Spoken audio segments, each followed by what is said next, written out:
You may have realized that being healthy feels different than it did in the past now that you're over 50. If you want to maximize your health potential but don't have time to read through overwhelming pages of Google links, this is the show for you. Welcome to Healthy Tips After 50.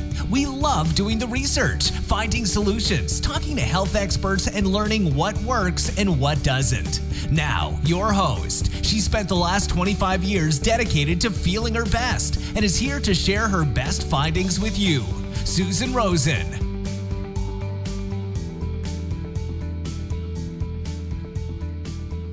Hello, everyone. This is your host, Susan Rosen.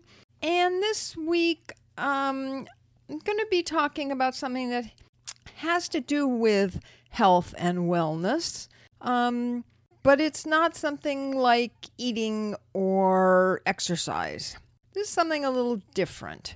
I was just reading an interesting article about a subject that all of us really are intimately involved with, and that is the case of the news blues. Over the past few years, we've all developed a real kind of love-hate relationship with news reporting, and part of that is because of where people are getting their news from. And it affects people all across the political spectrum. And I'm not going to make this podcast political because there is a lot of negative news available no matter what your beliefs or what side you're on. What is important is that a steady diet of negativity makes our levels of anger, frustration, and anxiety go way up, which is not good for our nervous systems. Not to mention our ability to understand and evaluate what we're reading and hearing. That anxiousness activates our brain's amygdala, which in turn increases our stress levels and the release of our hormones like cortisol and epinephrine. And all of this is usually better known as our fight or flight response, which is great if we're in fear for our lives, really our fear for our lives, but we can't and shouldn't live that way 24 hours a day, especially when it has to do with news. There have been studies done that have shown that excess negative news, whether it's true or not, can create anxiety and depression, affecting one's overall mental health. And there have been extreme cases with acute stress reactions which can lead to violence and/or health issues like heart attacks and strokes. Dr. David Michelon, the director of the Depression Clinical and Research Program at Massachusetts General Hospital, has said that, quote, "It's no secret that getting too much bad news on a consistent basis can have a negative effect on mood and general well-being," unquote. And he added that the risks are exacerbated because news is available 24 hours a day from a variety of different sources. So he says, quote, "A person could literally spend their whole day following news from different sources," unquote, which I think we all have experienced. Pulling back from the news blues and the news cycles is like going on a diet to lose weight.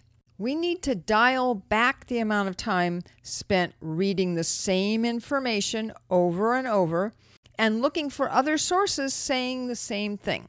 Dr. Michelon also is quoted as saying that, quote, "It's important to hear news and be up to date on what's going on in the world. I suppose you can call that part of being an informed citizen. But being constantly up on the latest news shouldn't necessarily become a way of life," unquote. And I think what he's trying to tell us is that we need to focus on other things. We need to take breaks from the news and do it on a regular basis. Like try going for a walk or getting some other kind of exercise.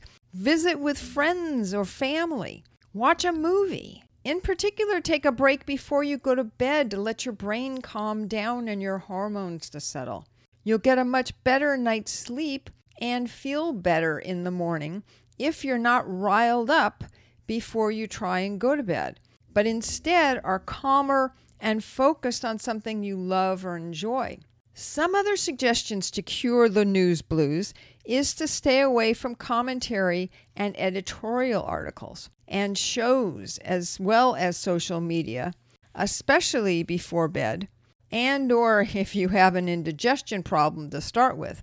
Stick to the straight news shows and don't watch the same information over and over during the day, which I know I mentioned earlier. It just keeps making us feel the same trauma over and over instead of giving us any new information. And if you get your news on your phone, then try turning off the notifications. And again, limit your social media time. It really is like going on a food diet, but instead it's a news diet. And the results will be either good or bad, depending on how well you can cut back on it. Dr. Michelson also says yes, bad things happen, but they may not happen as often as these outlets lead us to think they do. For example, a story about a commercial airliner crashing is tragic and understandably scary to anyone who flies or has flown. Yet such events are in fact extremely rare, and an understanding of real-world probabilities is helpful here, unquote. As a last comment, I would suggest finding something else to do, see, read, etc. It will make us all better people. We can better support our families, friends, and communities if we stop singing the news blues. If you'd like some additional suggestions to get out of the news blues cycle, leave me a comment at my website, www.healthytipsafter50.com, or wherever you listen to the show. I hope you have gotten the message through this and that you can settle yourself down to really be much more understanding and objective when you're watching the news, because you're not letting them get you all excited, which puts you into an emotional state and a mental state that we all can't even see straight because we get so upset. So calm down, go on a news diet. I am doing that as well, and I will look forward to talking to all of you next week. This has been Healthy Tips After 50 with Susan Rosen. To stay on the cutting edge of the most effective health strategies, subscribe to this podcast and let us know what you thought of the show with a comment or like on iTunes. Visit healthytipsafter50.com for this episode's show notes, more resources, and free offers.